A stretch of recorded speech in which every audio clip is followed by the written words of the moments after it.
Hello and welcome to yet another Q&A session with Dr. Radha Rajpal, specially brought to you by Somali Medihub.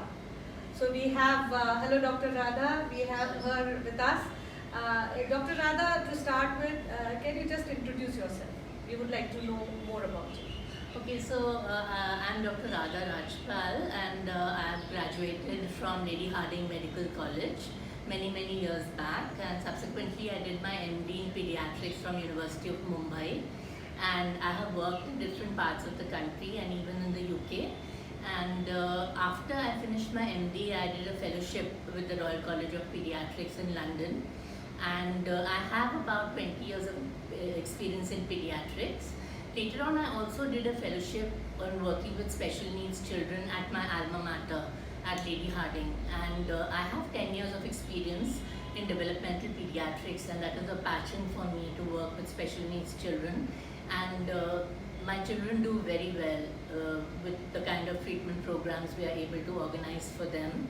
I am currently working with Fortis Hospital in the Department of Pediatrics, and I think it is an honor to be associated with Somali Medihub. Thank you, Doctor. Today we will talk about the importance and effects of therapy on children with special needs. So Doctor, what do you think, why do we need therapy in children with special needs? So the word therapy means any kind of sustained treatment. Now, children with special needs or learning difficulties have grey areas in the brain where the neuronal pathways are not mapped as well as typical children. As a result of which, a greater amount of repetition is required to teach the same skill to the child over and over again. This results in requiring therapy at least 2 or 3 times a week. This may be in the form of occupational therapy, physiotherapy, speech therapy, or special education, depending upon the skill in which the child is deficient.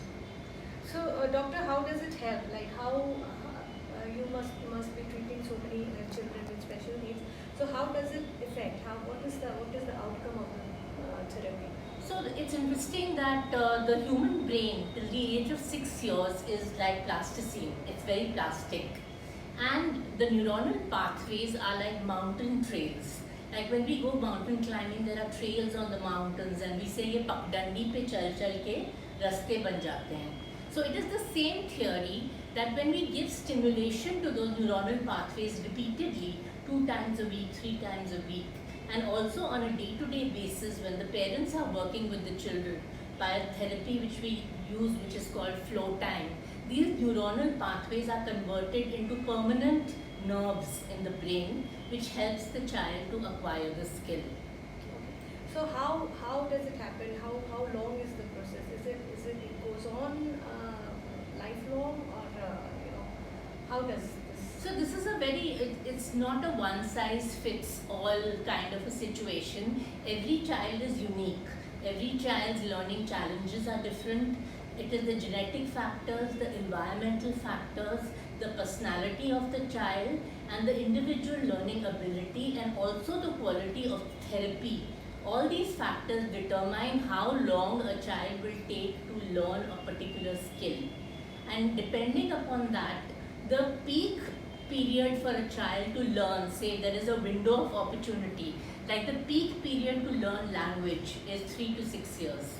So if we capitalize on that particular window of opportunity and put as much data as possible into the child's brain, there are greatest chances that the child would be able to speak by the time the child is 6. But most children on an average are able to enter a mainstream school by the time they are about 8 years old.